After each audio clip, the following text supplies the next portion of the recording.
A paz do Senhor, meus irmãos, alunos do curso médio em Teologia da ETAD. Estamos estudando a disciplina de Pneumatologia, a doutrina do Espírito Santo. A pessoa e a obra do Espírito Santo é estudada nesta disciplina de Pneumatologia. Já estudamos na aula anterior, na lição de número 1, sobre a natureza do Espírito Santo e aprendemos que o Espírito Santo é uma pessoa, ele não é uma mera força divina, uma mera influência, uma força impessoal. Não, Senhor, o Espírito Santo é uma pessoa e é uma das pessoas divinas, é uma das pessoas da Trindade, juntamente com o Pai e com o Filho. E ele tem todos os atributos divinos que possui o Pai e o Filho, o Espírito Santo também tem. Agora, na lição de número 2, vamos estudar o Espírito Santo no Antigo Testamento. Então, nós vamos para as páginas do Antigo Testamento e estudar e ver a ação do Espírito Santo na criação, a ação do Espírito Santo antes do dilúvio e do texto 3 até o texto 7, nós vamos falar sobre a ação do Espírito Santo em pessoas do Antigo Testamento. Pois bem, no texto 1 da nossa lição de hoje, o Espírito Santo na criação, nós observamos logo no segundo versículo da Bíblia, diz que a terra era sem forma e vazia, e havia trevas sobre a face do abismo, e o Espírito de Deus pairava sobre as águas. Gênesis capítulo 1, versículo 2. Então a gente já observa a ação, a atuação do Espírito Santo durante a criação. Então este era o cenário que existia na criação. A Bíblia diz que o Pai criou todas as coisas, o Filho criou todas as coisas e o Espírito Santo também, ele é criador, ele já estava agindo na criação. Cada membro da Trindade Divina desempenhou um papel na criação. E o Espírito Santo não seria diferente, ele também é criador. O trabalho particular do Espírito Santo. O trabalho particular do Espírito Santo é comunicar vida. Ele deu vida ao universo, conforme Gênesis 1 e 2. Ele ressuscitou Cristo da morte. O Espírito Santo produz novo nascimento. O Espírito Santo é quem dá vida espiritual a um indivíduo ou a uma igreja. Esta é uma gloriosa verdade que não deve ser esquecida. Então, o Espírito Santo agindo lá naquela visão de Ezequiel do vale de ossos secos, quando o Espírito entra, é que dá vida. Deus formou Adão do pó da terra e soprou nele o fôlego de vida, e ele se tornou ser vivo ou alma vivente. Então, assim como o corpo sem o Espírito está morto, como disse Tiago. Então, o Espírito é quem comunica a vida, é quem dá vida ao corpo. E o Espírito, quem deu vida à criação. A atividade do Espírito Santo na natureza. Jó, capítulo 26, no versículo 13, diz que pelo seu Espírito ornou os céus. Então, os céus lindos, bonitos, o céu lindo, bonito, estrelado, todo ornamentado com os planetas, as estrelas e todos os astros, Deus fez isso também pelo seu Espírito. Salmo 33, versículo 6, o salmista diz: pela palavra do Senhor foram feitos os céus e todo o exército deles pelo Espírito da sua boca. Então, meus irmãos, as ações de Deus, elas são ações cooperativas entre o Pai, o Filho e o Espírito Santo. A gente gosta muito de dividir as coisas e achar que só o Pai faz isso, só o Filho faz aquilo e só o Espírito Santo faz aquilo outro. Mas, na verdade, as três pessoas da Trindade, elas agem muito conjuntamente nas coisas. O Novo Testamento diz, por exemplo, que nós somos templo, corpo, casa e morada do Espírito Santo, mas também a Bíblia diz que o Pai e o Filho também habitam em nós. Jesus disse: aquele que me ama, o meu Pai também o amará, E nós viremos para ele e faremos nele morada. Então, nós não somos morada e templo apenas do Espírito Santo, mas também do Pai e do Filho. Então, as três pessoas da Trindade, elas agem conjuntamente. Então, pela palavra do Senhor foram feitos os céus e todo o exército deles, ou seja, todas as estrelas, todos os planetas, todos os astros do universo foram feitos pelo Espírito da sua boca. Salmo 104, versículo 30, a Bíblia diz: envias o teu Espírito e são criados, e assim renovas a face da terra. Então o Espírito Santo, ele age muito comunicando vida, comunicando renovo. E o Espírito Santo na vida do crente e na vida da igreja é aquele que dá vitalidade ao crente, dá vitalidade à igreja, ao corpo de Cristo. Texto 2 da nossa lição, o Espírito Santo antes do dilúvio. Os primeiros versículos do capítulo 6 de Gênesis revelam um quadro sombrio. A terra estava corrompida, a maldade do homem era muito grande. Parecia ser mesmo uma depravação total. Todos os pensamentos do coração humano eram maus continuamente, como diz a palavra de Deus em Gênesis 6 e 5. Então, diante do exposto, o nosso comentarista aqui coloca três coisas, né, que havia naquela época: resistência ao Espírito Santo. O Espírito Santo persistiu com eles até um certo ponto, até desistir. Então havia uma resistência daquele povo mau ao Espírito de Deus. E o Espírito de Deus continuou insistindo por algum tempo, mas eles resistiam a essa operação de Deus até que o Espírito de Deus os abandonou. Então a vida dissoluta dos homens e mulheres antediluvianos, né, que viveram antes do dilúvio, é uma prova, sem dúvida, a resistência deles ao Espírito Santo de Deus.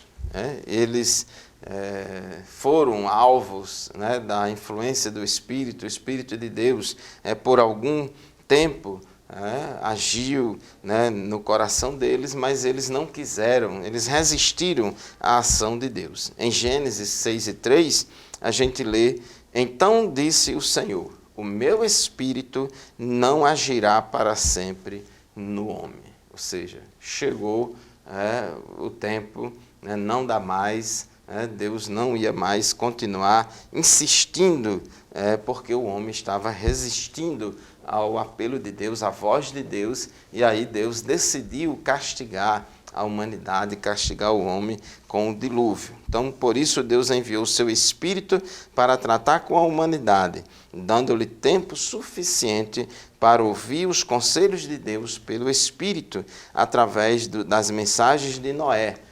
Pedro diz que Noé foi pregoeiro da justiça.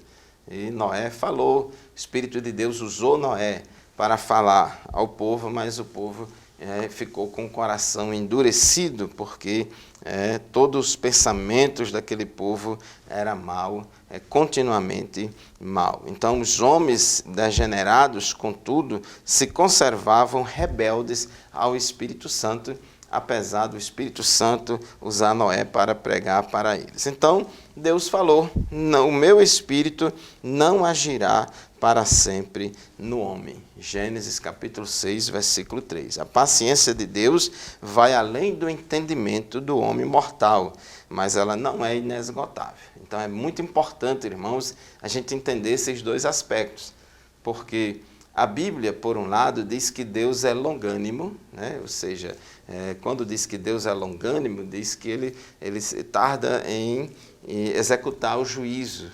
Deus, ele não é precipitado para executar o juízo. Deus é misericordioso, é longânimo, ele não tem prazer na morte do ímpio, senão que o ímpio se arrependa. Então Deus é longânimo, ele tem paciência, ele tarda em algum momento a executar o seu juízo. Mas tudo tem limite. Se a pessoa continua em rebeldia contra Deus, a Bíblia diz também que Deus é fogo consumidor.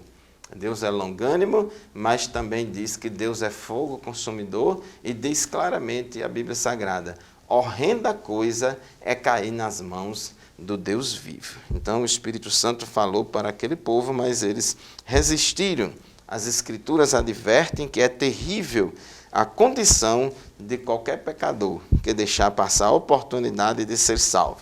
Hebreus capítulo 3, versículos 7 e 8 diz: assim, pois, como diz o Espírito Santo, hoje, se ouvirdes a sua voz, não endureçais o vosso coração. Então, o Espírito Santo, ele fala e nós não devemos rejeitar a voz do Espírito Santo.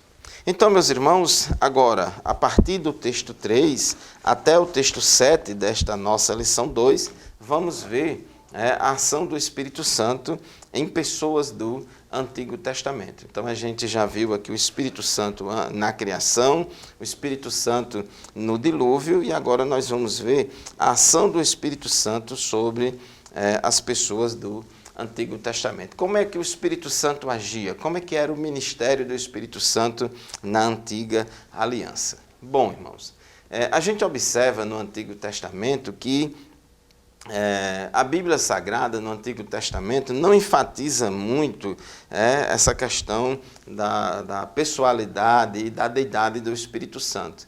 Fala sim, tanto fala sobre a pessoalidade como fala sobre a deidade do Espírito Santo, mas a ênfase maior do Antigo Testamento, a pneumatologia do Antigo Testamento, se preocupa mais em mostrar a ação do Espírito Santo, aquilo que o Espírito Santo faz e não aquilo que o Espírito Santo que é questão de ênfase, né? Questão de ênfase. Repito, o Espírito Santo é retratado também como Deus, como uma pessoa no Antigo Testamento, mas existe muito mais versículos mostrando que o Espírito Santo como aquele que faz, como aquele que age, né? O Espírito Santo como Deus em ação, fazendo alguma coisa. Então, nós queremos falar aqui para vocês sobre essa questão da ação carismática do Espírito de Deus. A ação carismática do Espírito de Deus é a atividade ou ação do Espírito Santo na vida das pessoas, seja de pessoas individualmente ou coletivamente. É a ação do Espírito Santo em um grupo. Para quê?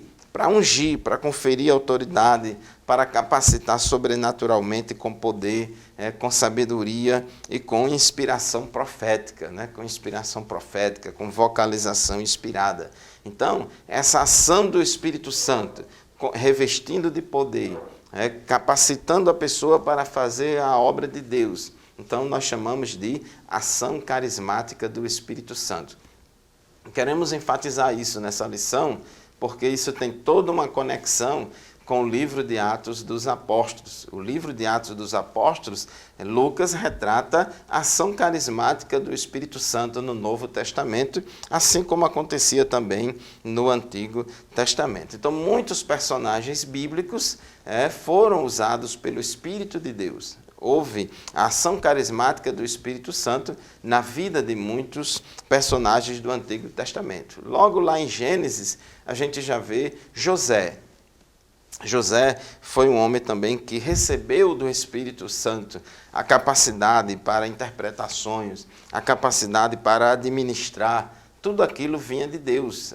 Gênesis deixa claro que aquela capacidade de José vinha de Deus. Quando foi na época de construção do tabernáculo, lá em Êxodo capítulo 31, Êxodo capítulo 35, a Bíblia diz que Deus, através do Espírito Santo, capacitou Bezalel e Aholiabe, na área artística para construir o tabernáculo. Então, observe que a ação carismática do Espírito Santo veio sobre José para interpretar sonhos, veio sobre José para governar e veio sobre Bezalel e Aholiabe já para atuar em outra área, para capacitar Bezalel e Aholiabe na área artística, para fazer aquelas artes para embelezar o tabernáculo. Na época de Moisés, a gente vê que Moisés ele estava sobrecarregado com a sua função, com as suas tarefas, e Deus permitiu, né, que ele separasse ali 70 anciãos, 70 líderes do povo para dividir a carga com Moisés, porque administrar e liderar aquele povo era muito difícil. E quando Deus, né, permitiu e autorizou que Moisés separasse e consagrasse 70 anciãos para ajudá-los, então Deus iria tirar do espírito que estava sobre Moisés e transferi-lo para os 70 anciãos. Observe aí essa ação do Espírito Santo em capacitar, em ungir, capacitando, em habilitando as pessoas para o serviço. Então, quando o Espírito repousou sobre eles, profetizaram, mas depois nunca mais. Então, naquele ato ali de consagração dos 70 anciãos, diz Números 11, 25, que Deus ele repartiu, né? Ou seja, o mesmo Espírito Santo que estava operando em Moisés, capacitando Moisés para Moisés fazer a obra de Deus, esse mesmo Espírito também começou a atuar sobre os 70 anciãos. E o interessante é que quando houve essa transferência do Espírito de Moisés para os anciãos, eles profetizaram e depois nunca mais. Ou seja, houve uma evidência física inicial do recebimento do poder do Espírito Santo na vida daqueles anciãos. E isso lembra Atos dos Apóstolos, que as línguas estranhas são vocalizações inspiradas, são inspirações proféticas. Então, veja a conexão aí, eles profetizaram. Então, nesse episódio, vemos a transferência do Espírito de Moisés para os 70 anciãos. Isso é um tipo ou símbolo da transferência do Espírito de Jesus para os discípulos, que ocorrera no dia de Pentecostes.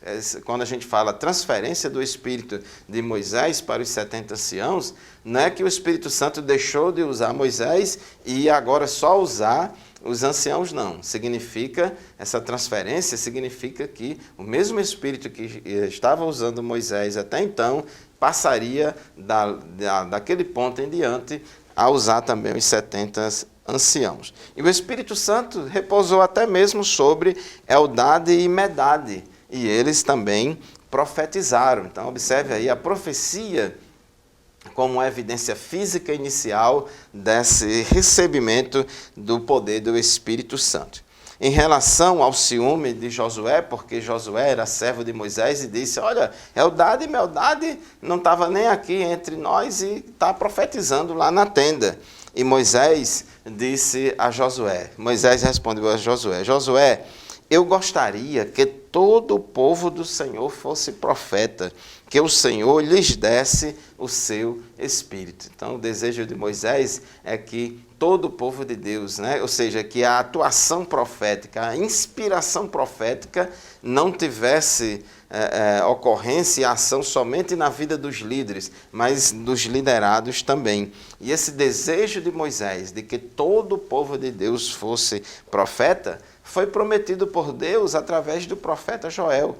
Então, Joel, capítulo 2, versículo 28 e 29, há uma promessa do derramamento do Espírito Santo de forma abundante, dizendo, os vossos filhos e as vossas filhas profetizarão. Então, a atuação do Espírito profético de uma forma mais abundante sobre todas as pessoas. E isso se cumpriu no dia de Pentecostes, conforme Pedro mesmo fala. Depois de Moisés e os 70 anciãos, nós vemos também que Josué, o sucessor de Moisés, a Bíblia diz, conforme Números 27 e 18, que Josué era uma pessoa em quem o Espírito de Deus habitava continuamente. Assim como o crente tem o Espírito Santo desde o momento da conversão.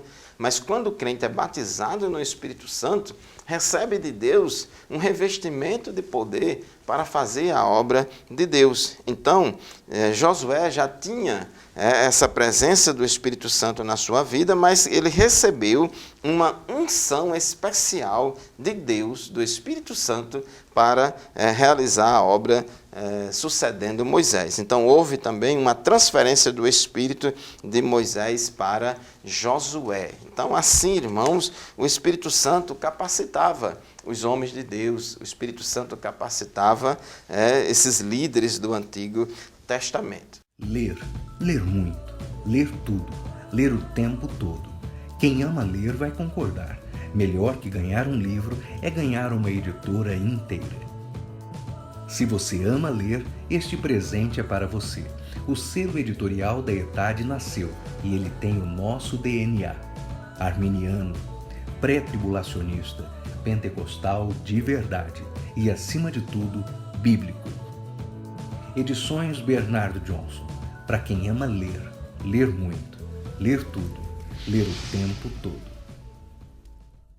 Depois do Pentateuco, Josué, agora vamos para o livro de Juízes. Também houve a ação carismática do Espírito Santo no período dos Juízes, sobre Otiniel, Gideão, Jefté e Sansão. Mesmo sendo uma época de grande apostasia em Israel, que foi a época dos Juízes, mas também aconteceu nós temos exemplos bíblicos da ação carismática do Espírito Santo sobre homens de Deus.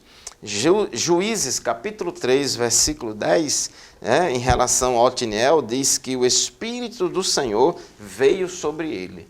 Observe essa expressão bíblica, o Espírito do Senhor veio sobre ele. Então, referindo-se aí a uma manifestação do Espírito Santo que foi pontual, esporádica, que veio naquele momento e ele se tornou juiz de Israel. Então, essa vinda do Espírito Santo sobre Otiniel o habilitou, o consagrou e o habilitou para ele julgar a Israel, e ele foi para a guerra e o Senhor deu vitória a ele lá na guerra, do mesmo jeito que também fez com Gideão. Diz a Bíblia em Juízes, capítulo 6, versículo 34, então o Espírito do Senhor revestiu Gideão, que fez soar o alarme, convocando os homens da família de Abiezer a segui-lo. Então, observe que Gideão ele foi revestido do poder do Espírito Santo. O Espírito Santo revestiu a Gideão. E observe essa ação carismática do Espírito Santo sendo descrita como um revestimento. E Jesus também usou esse tipo de linguagem. Lá em Lucas 24, 49, Jesus disse, e fique lá em Jerusalém, até que do alto sejais o quê? Revestidos de poder. Jefté, Juízes, capítulo 11, versículo 29, então o Espírito do Senhor veio sobre Jefté. Ele atravessou Gileade e Manassés e, passando por Mispa de Gileade, foi até os filhos de Amon. Então, veja aí o Espírito Santo vindo sobre Jefté. Da mesma forma também como aconteceu na vida de Sansão. Juízes, capítulo 13, capítulo 14, capítulo 15, esses três capítulos, 13, 14 e 15 de Juízes, registra várias ações carismáticas do Espírito Santo na vida de Sansão. Então diz Juízes 13, 25, e o Espírito do Senhor começou a agir nele. Juízes 14, 6, o Espírito do Senhor veio sobre Sansão com tamanho poder que ele rasgou o animal. Então, observe essa vinda do Espírito Santo, essa ação carismática do Espírito Santo, a manifestação do Espírito vindo sobre Sansão. Juízes 14, 19 diz que o Espírito do Senhor veio com poder sobre Sansão. Juízes 15, 14, da mesma forma, o Espírito do Senhor veio com poder sobre Sansão. Então, são ações carismáticas do Espírito Santo de Deus no Antigo Testamento que são, vamos dizer assim, que representam, que já são um sinal daquilo que aconteceria também no Novo Testamento, lá em Atos dos Apóstolos. Temos também a ação do Espírito Santo na vida de Saul. Primeiro livro de Samuel, capítulo 10, versículos 6 a 7, diz que o Espírito do Senhor virá poderosamente sobre você. Aqui era Samuel falando para Saul. O Espírito do Senhor virá poderosamente sobre você e você profetizará com eles. Será transformado numa pessoa diferente depois que esses sinais se cumprirem, faça o que tiver de fazer, pois Deus está com você. Observe aí que no caso de Saul, o Espírito Santo viria sobre Saul, agindo em duas, vamos dizer assim, duas frentes. Uma na regeneração, na transformação interior, diz o texto, o Espírito Santo vai vir poderosamente sobre você. Você será transformado numa pessoa diferente e você também vai profetizar. Então, é a ação carismática do Espírito Santo e a ação regeneradora do Espírito Santo na vida de Saul. Diz o texto sagrado, 1 Samuel 10, 9 a 10, que Deus deu a Saul um novo coração. Diz que o Espírito de Deus veio poderosamente sobre Saul e ele profetizou. Ele começou a profetizar com os demais profetas. Então, observe, irmãos, essa conexão, né? O Espírito Santo veio com poder sobre ele e ele começou a profetizar. Lembrando aqui também daqueles 70 anciãos lá na época de Moisés. Então, essa profecia que aconteceu como consequência da vinda do Espírito Santo é uma evidência física inicial, né, que prova, que mostra que a pessoa foi revestida com o poder do Espírito Santo, assim como no Novo Testamento as línguas estranhas são a evidência física inicial do batismo no Espírito Santo. Também temos a ação do Espírito Santo na vida de Davi. Davi, depois que Saul foi rejeitado por Deus como rei de Israel, o Espírito de Deus se retirou de Saul. É o que nós vemos lá, em 1 Samuel 16 e 14. O Espírito de Deus se retirou de Saul. 1 Samuel 16 e 13 diz, então Samuel tomou o vaso do azeite e ungiu no meio dos seus irmãos, ungiu a Davi no meio dos irmãos de Davi. E desde aquele dia em diante, ou seja, desde aquele dia em que Samuel derramou o vaso de azeite ali sobre Davi, desde aquele dia o Espírito do Senhor se apoderou de Davi. Assim, meus irmãos, houve a transferência do Espírito carismático que atuava em Saul para Davi, revestindo Davi de poder para o serviço de governar Israel. Então, a ação carismática do Espírito Santo é esse revestimento de poder que habilita e que capacita o homem de Deus para fazer a obra de Deus. Nesse caso aqui de Saul e Davi, realmente o Espírito Santo deixou de atuar em Saul porque Saul começou a viver em pecado. E aí o Espírito de Deus começou a atuar em Davi a partir do momento em que Davi foi ungido rei de Israel. Por isso que aquela unção com óleo ali simboliza também o revestimento de poder do Espírito Santo. Nós vemos também a ação do Espírito Santo na vida de diversos profetas. Amazai, Jaaziel e Zacarias. 1 Crônicas 12, 18 diz, Amazai fez um discurso inspirado, né? Amazai fez um discurso inspirado. Porque, irmãos, muitas vezes a ação do Espírito Santo não somente acontece para a gente fazer um milagre, mas também a manifestação do Espírito Santo na vida de uma pessoa acontece para proferirmos um discurso inspirado, uma vocalização inspirada, uma verbalização profética em línguas estranhas, em profecia. Então, Amazai fez um discurso inspirado. Então, diz o texto de 1 Crônicas 12, 18, então entrou o Espírito em Amasai, chefe de 30, e disse. Então, observe a manifestação do Espírito que aconteceu ali de repente, né, na vida de Amasai. Jaaziel, irmãos, também profetizou pelo Espírito de Deus. Diz o texto, 2 Crônicas 20, versículos 14 a 15, então, no meio da congregação, o Espírito do Senhor veio sobre Jaaziel. E Jaaziel disse, aí ele começou a proferir um discurso inspirado. Observe essa manifestação repentina do Espírito Santo sobre ele, capacitando-o para proferir um discurso inspirado.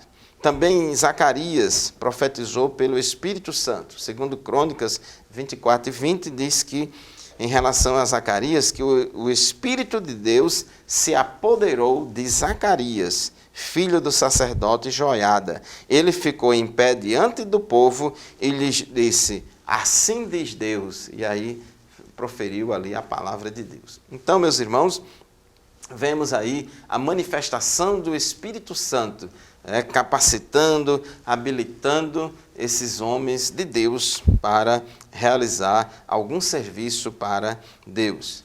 Elias e Eliseu, irmãos. Elias e Eliseu foram profetas não canônicos, no sentido de que eles não escreveram nenhum livro da Bíblia, mas as suas histórias estão narradas na Bíblia Sagrada, no primeiro e no segundo livro dos Reis.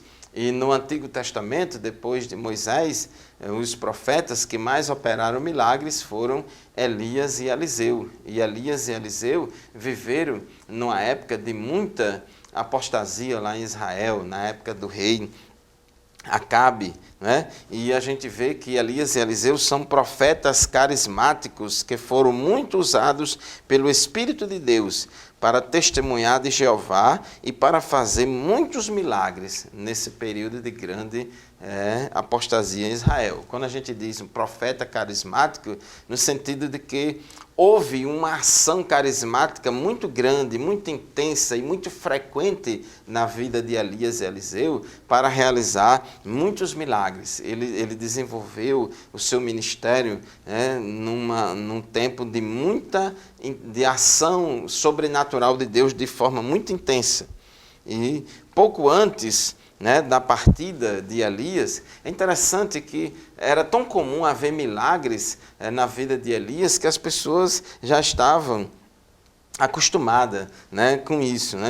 Pouco antes da partida de Elias, Eliseu desejou que houvesse a transferência do Espírito de Deus que agia em Elias para ele.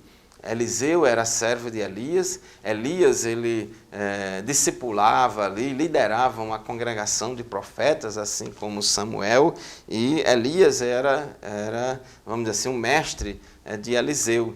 E Elias estava para partir, e Eliseu queria ser o sucessor de Elias, ali no ministério profético.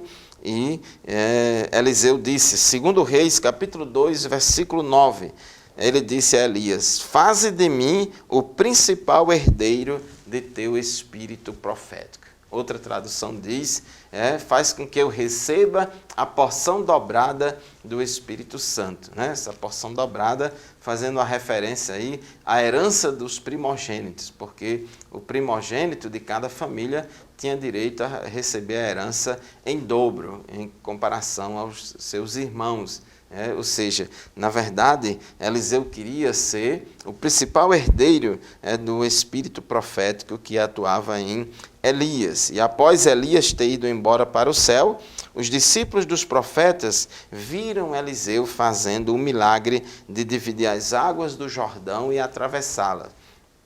Quando os discípulos dos profetas viram Eliseu fazendo esse milagre das águas do Jordão se dividirem, os discípulos dos profetas consideraram que esse milagre realizado por Eliseu foi uma evidência física inicial incontestável da transferência do espírito de Elias para Eliseu. Então diz, 2 Reis 2:15, eles disseram, o espírito profético de Elias repousa sobre Eliseu. Observe aí, irmãos, determinados sinais miraculosos, determinados sinais sobrenaturais, determinadas evidências físicas de que aquela pessoa foi habilitada com o poder do Espírito Santo, que aquela pessoa foi ungida por Deus para realizar determinada obra.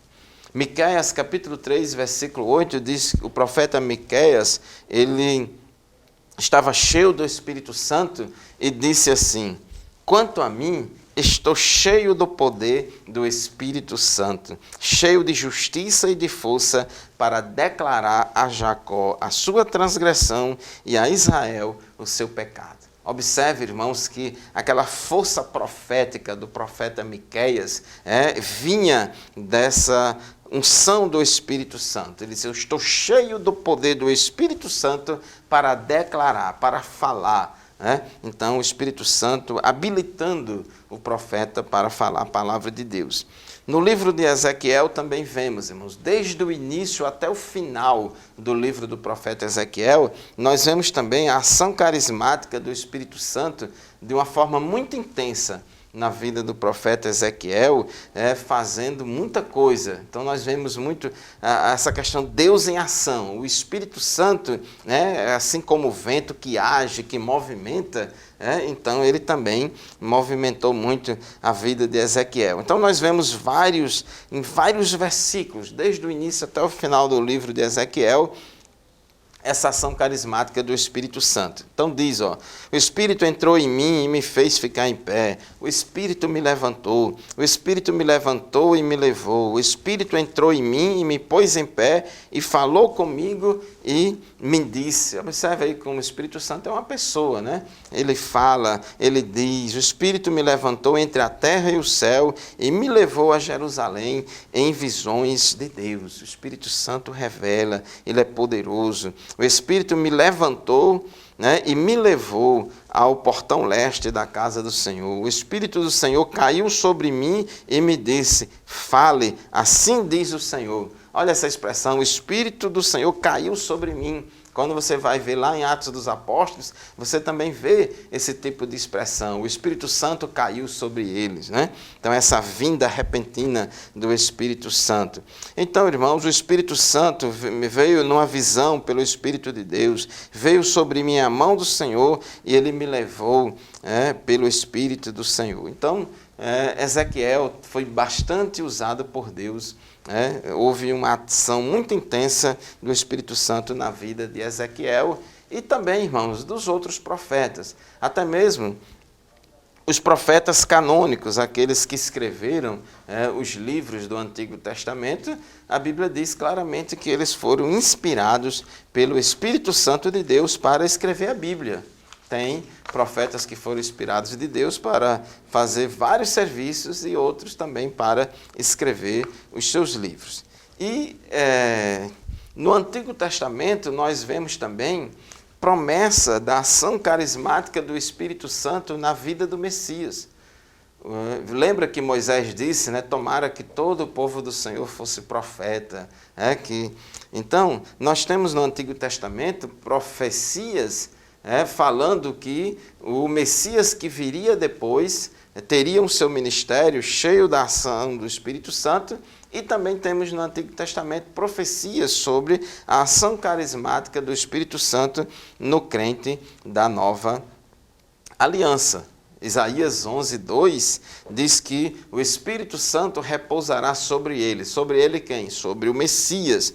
O Espírito que dá sabedoria e entendimento, o Espírito que traz conselho e poder, o Espírito que dá conhecimento, etc. Então, essa capacitação sobrenatural de Jesus para que ele fizesse a obra de Deus com mais eficiência, também foi reafirmada pelo próprio Isaías, em Isaías capítulo 61, versículos 1 e 2.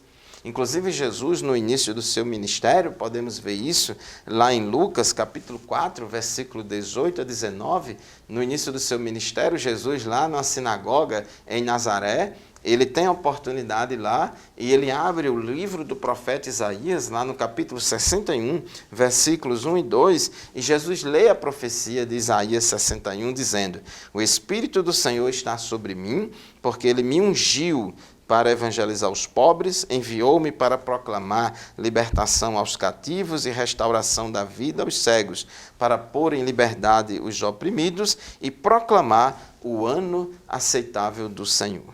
Então, Jesus disse, hoje se cumpriu essa profecia entre vós. Então, tinha no Antigo Testamento promessas a respeito da ação carismática do Espírito Santo na vida do Messias, mas também promessas da ação carismática do Espírito Santo na vida dos crentes da nova aliança do Novo Testamento. No Antigo Testamento, a concessão do Espírito Santo era dada de uma forma mais restrita e temporária, alcançando apenas algumas pessoas usadas por Deus para realizar uma obra específica. quase todos os textos do Antigo Testamento que fala sobre a ação do Espírito Santo se refere à ação carismática do Espírito Santo e não sobre a ação soteriológica e santificadora do Espírito. Você vai observar, no Antigo Testamento, a gente viu aqui várias ações do Espírito Santo na vida de muitos homens de Deus. O que a gente observa é que em quase todos os casos, essa ação do Espírito Santo era do tipo carismática, conferindo poder, revestindo as pessoas de poder, habilitando elas para o serviço, conferindo elas alguma habilidade e autoridade para fazer alguma obra para Deus. Somente lá no caso de Saul, a gente vê que quando o Espírito veio sobre Saul, além de habilitá-lo e conferi-lo a autoridade para reinar, o Espírito Santo de Deus também transformou o coração de Saul em um novo homem. Então, a gente observa, no caso de Saul, uma ação, vamos dizer assim, regeneradora, purificadora, no íntimo de Saul, para ele desempenhar a sua função de rei em Israel. Mas fora esse caso, todas as outras registros de ocorrência da ação do Espírito de Deus nesses homens do Antigo Testamento foram ações carismáticas, revestindo-os de poder para ele fazer a obra de Deus com mais eficiência. Porém, no Antigo Testamento, temos profecias que previam a ação carismática do Espírito Santo, como também a ação soteriológica e santificadora do Espírito no Novo Testamento. No Novo Testamento, a gente vê que a ação do Espírito Santo é de uma forma mais abundante, e a ação do Espírito Santo no Novo Testamento, ela acontece em duas frentes. Uma é a ação soteriológica e santificadora do Espírito, salvando, convencendo o homem do pecado, da justiça e do juízo, operando o novo nascimento, trabalhando na santificação, na produção do fruto do Espírito. Isso é a ação soteriológica e santificadora do Espírito Santo, que foi bastante enfatizada por Paulo e João no Novo Testamento. Por outro lado, também tem a ação carismática do Espírito Santo, revestindo o crente de poder para ele fazer a obra de Deus com mais eficiência. Essa ação carismática do Espírito Santo era muito comum nos crentes do Antigo Testamento e também foi profetizada por Joel no Antigo Testamento e se cumpriu em Atos dos Apóstolos no dia de Pentecostes, em Atos 2, e continuou no livro de Atos dos Apóstolos. Então, irmãos, Deus usou Isaías e Ezequiel para falar sobre a ação soteriológica e santificadora do Espírito Santo e usou o profeta Joel para profetizar a respeito da ação carismática do Espírito Santo. Então, Isaías 44:3 diz: derramarei água sobre o chão sedento e torrentes sobre a terra seca. Derramarei o meu espírito sobre a tua posteridade e a minha bênção sobre os seus descendentes. Ezequiel 36, 25 a 27, também diz: então aspergirei água sobre vocês e vocês ficarão purificados. Eu os purificarei de todas as suas impurezas e de todos os seus ídolos. Eu lhes darei um coração novo e porei dentro de vocês um espírito novo. Tirarei de vocês o coração de pedra e lhes darei um coração de carne. Porei dentro de vocês o meu espírito e farei com que andem nos meus estatutos, guardem e observem os meus juízos. Então, a profecia de Ezequiel falando sobre esta ação regeneradora, transformadora e santificadora do Espírito Santo. Então, Isaías e Ezequiel profetizaram sobre esta dimensão da obra do Espírito Santo, salvando, transformando, regenerando, santificando, ajudando o crente a produzir o fruto do Espírito. Só que tem uma outra dimensão da obra do Espírito, que é a dimensão carismática, a ação carismática do Espírito Santo, fazendo com que o crente receba de Deus o revestimento de poder para fazer a obra de Deus com mais eficiência. E isso foi profetizado por Joel no capítulo 2, versículos 28 a 29. Então diz assim: e acontecerá depois disso que derramarei o meu espírito sobre toda a humanidade. Os filhos e as filhas de vocês profetizarão, os seus velhos sonharão e os seus jovens terão visões. Até sobre os servos e sobre as servas derramarei o meu espírito naqueles dias. Então, o profeta Joel foi usado por Deus para poder profetizar a respeito desse derramamento do Espírito Santo. Esse derramamento do Espírito Santo que ia fazer com que os vossos filhos e as vossas filhas profetizarão, ou seja, a verbalização inspirada, a inspiração profética, a vocalização inspirada, a capacidade para falar um discurso inspirado pelo Espírito Santo. Então, essa foi a promessa de Deus através do profeta Joel no Antigo Testamento, e essa promessa é chamada no Novo Testamento por Jesus de a promessa do Pai. Eles sabiam disso. Jesus disse, eis que envio sobre vós a promessa do meu Pai, ficai em Jerusalém até que do alto sejais revestidos de poder. Então, a promessa do Pai era aquela que cumpriria o desejo de Moisés de que todo mundo fosse profeta. E essa promessa foi reafirmada, foi dita por Joel e foi cumprida por Deus no dia de Pentecostes. Então, no dia de Pentecostes, quando caiu o Espírito Santo sobre eles, a Bíblia diz que todos foram cheios do Espírito Santo e começaram a falar noutras línguas, conforme o Espírito Santo lhes concediam que falasse. Quando o povo correu para ver aquilo, o povo perguntou a Moisés, perguntou aos apóstolos, o que é isto dizer? O que significa isso? Porque nós estamos ouvindo na nossa própria língua.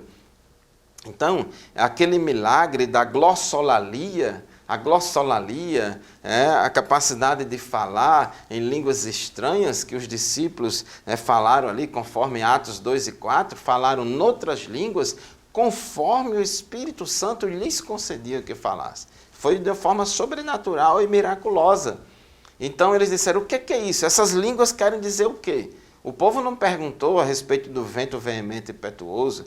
O povo não perguntou a respeito do som que nem das línguas de fogo, da visão de fogo. O sinal que chamou a atenção do povo não foram as línguas repartidas como o que de fogo e nem o som como de um vento veemente e impetuoso. O sinal físico que chamou a atenção do povo foram as línguas estranhas, a glossolalia, que eles falaram noutras línguas conforme o Espírito Santo lhes concedia que falassem. E o povo perguntou, o que é isto dizer? Essas línguas significam o quê? E o que é que Pedro disse? Pedro ele não citou a profecia de Isaías 44:3 e nem Pedro citou a profecia de Ezequiel 36, 25 a 27. Pedro citou justamente a profecia de Joel. Pedro citou a profecia de Joel e disse, olha, essas línguas estranhas que eles estão falando como consequência desse revestimento de poder é o cumprimento da promessa do Pai que está escrita lá em Joel capítulo 2, versículos 28 e 29, sobre esse derramamento do Espírito Santo de uma forma bastante abundante. Ali foi batizado no Espírito Santo não somente os apóstolos, mas também todos os demais discípulos. Vossos filhos e as vossas filhas profetizarão, os seus velhos sonharão, os seus jovens terão visões, até sobre os servos e sobre as servas, naquele dia derramarei o meu Espírito. Portanto, meus irmãos, minhas irmãs, caros alunos do curso médio em Teologia da ETAD, alunos da disciplina de Pneumatologia, no Antigo Testamento, o Espírito Santo agia, o Espírito Santo fez muitas coisas, e nós vemos no Antigo Testamento que revela que o Espírito Santo é uma pessoa, revela que o Espírito Santo é Deus, mas a maioria dos textos bíblicos que fala do Espírito Santo, fala na vida de pessoas, fala sobre a ação carismática do Espírito Santo, revestindo os crentes de poder, conferindo unção para que eles façam a obra de Deus com mais eficiência. E nós vamos ver em Atos dos Apóstolos que o linguajar de Lucas, as palavras, as frases, os termos utilizados por Lucas são semelhantes a esses do Antigo Testamento, mostrando a ação carismática do Espírito Santo. Amém? Assim nós concluímos o estudo da nossa lição de número 2, da disciplina Pneumatologia, o Espírito Santo no Antigo Testamento. Continue estudando o seu livro-texto. Na próxima aula vamos estudar a lição de número 3, a ação do Espírito Santo no Novo Testamento. Até lá, Deus abençoe a todos.